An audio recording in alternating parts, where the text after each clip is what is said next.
பாருங்க நம்ம ஒரு 1/2 கிலோ பச்சை கலர் பருப்பு எடுத்துக்கிறோம். அதே 1/2 கிலோ அளவு நம்ம பட்டாணி பருப்பு எடுத்துக்கிறோம். பாருங்க ரெண்டுக்குள்ள வித்தியாசத்தை பாருங்க. இது ரொம்ப பச்சையாக இருக்கும், இது வந்து நல்லா இருக்கும். இது வந்து வடை போட்டாலும் பட்டாணி பருப்பு வடை போட்டோம்னா வடை நல்லா சூப்பராக இருக்கும், ஹார்டாக இல்லாமல் நல்லா இருக்கும், சாஃப்டாக இருக்கும். இதில் போட்டிங்கன்னா வடை வந்து ஹார்டாக இருக்கும். அதனால் எப்பொழுதும் வடை போட்டாலும் பட்டாணி பருப்பு வடை போடுங்க, வடை சூப்பராக இருக்கும். நம்ம வந்து பச்சை கலர் பருப்பு எடுத்து வச்சுட்டு நம்ம வந்து பட்டாணி பருப்பில் வந்து இப்போ வடை போட போகிறோம். நம்ம 1/2 கிலோ பட்டாணி பருப்பில் 1 ஸ்பூன் அளவு சோம்பு போட்டுக்கலாம். நம்ம இதில் சோம்பு போட்டோம்னா நல்லா ஊறிடும். அதனால் வந்து நம்ம இதில் சோம்பு போட்டு நல்லா ஊற வச்சுக்கலாம். ஒரு 1 மணி நேரம் ஊறணும். பருப்பு நல்லா 1 மணி நேரம் நல்லா ஊறட்டும். நம்ம ஊற விட்டு ஒரு 2 மணி நேரம் நல்லா கழுவிட்டு நம்ம வந்து இதில் வந்து அரைச்சி எடுக்கணும்.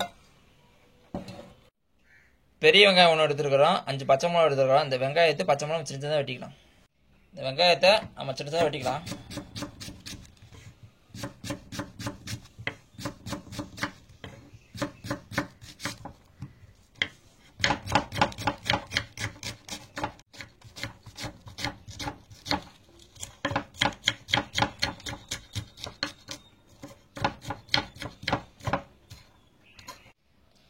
இந்த பச்சை மிளகா வந்து நம்ம இப்படி 2ஆக கீறிக்கலாம்.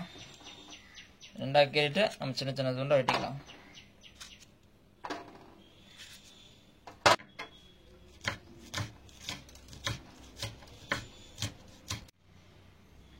கோசு எடுத்துக்கலாம். நம்ம சின்ன கோசை எடுத்துக்கலாம். அந்த கோசு வந்து ஒரு 100 கிராம் அளவு வரும். இந்த கோசை வந்து இப்போ சின்னதாக வெட்டிக்கலாம்.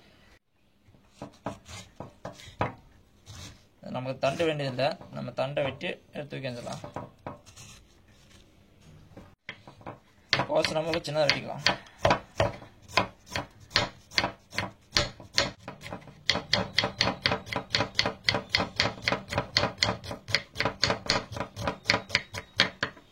அவ்வளோதான், நம்ம கோசெல்லாம் வெட்டிட்டோம் பாருங்க. 1 மணி நேரத்துக்கு முன்னாடி ஊற வச்சா பட்டாணி பருப்பை நம்ம 3 தடவை நல்லா கழுவி தண்ணியெலாம் வடித்து வச்சுருக்கிறோம். இது வந்து இப்போ வந்து மிக்ஸி ஜாரில் போட்டுக்கலாம்.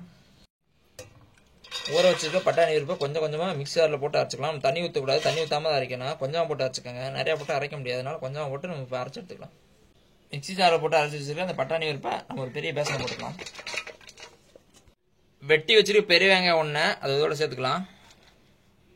வெட்டி வச்சுருக்க பச்சை மிளகா 5 அதையும் இதோட சேர்த்துக்கலாம். 1 ஸ்பூன் இஞ்சி பூண்டு பேஸ்ட்டு சேர்த்துக்கலாம். வெட்டி வச்சுருக்க 100 கிராம் கோசை இதில் சேர்த்துக்கலாம். இதுக்கு தேவையான அளவு உப்பு சேர்த்துக்கலாம். கொஞ்சமாக கருவேப்பிலை சேர்த்துக்கலாம். இப்போ இதெல்லாம் போட்டு நல்லா கலந்துக்கலாம். பாருங்கள், இதெல்லாம் நம்ம போட்டு நல்லா கலந்துட்டோம் பாருங்கள். இது வந்து இப்போ நம்ம சின்ன சின்ன உண்டை ஓட்டணும். நமக்கு எப்படி வேணுமோ அந்த அளவில் வந்து நம்ம ஊட்டிக்கலாம். நம்ம கொஞ்சம் பெருசாகவே போட போகிறாங்க, கொஞ்சம் பெரிய உண்டை ஊட்டிக்கலாம். பாருங்கள், இது மாதிரி நம்மகிட்ட இருக்க எல்லாத்தையும் உருண்டை ஊட்டி எடுத்துக்கலாம். நம்ம உருண்டை ஊட்டி நம்ம தட்டில் வச்சுக்கலாம். நம்ம இப்படி உருண்டை ஊட்டினோம்னா நம்ம அப்போதைக்கு எண்ணெய் காஞ்சோன்னா டக்குன்னு நம்ம தட்டி தட்டி போட்டுடலாம். அதனால் இப்படி வந்து நம்ம தட்டில் வந்து எல்லாம் உருண்டை ஊட்டி வச்சுக்கலாம். நம்ம கோசு வடைக்கு வந்து நல்லா உருண்டை பிடிச்சிட்டோம். நம்ம எண்ணெய் காஞ்சிருச்சு. நம்ம லேசாக கையில் தண்ணி வச்சுக்கலாம். தண்ணி வச்சுட்டு கொட்டிங்கன்னா நம்ம கையில் ஒட்டாது. லேசாக தண்ணி நினச்சிட்டு நம்ம வந்து ஒரு உருண்டை எடுத்துக்கலாம். ஒரு உருண்டை எடுத்து முள்ளங்கையில் வச்சு லேசாக அமைக்கலாம் பாருங்கள். அவ்வளோதான், ரொம்ப அமக்கூடாது, ரொம்ப அமனா ஹார்ட் ஆகிடும். எண்ணெய் காய்ச்சி எண்ணெயில் போடலாம். நம்ம எண்ணெயில் போட்டுக்கலாம். இது மாதிரி நம்மள்ட்ட இருக்கிறதெல்லாம் நம்ம தட்டி எண்ணெயில் போட்டுக்கலாம்.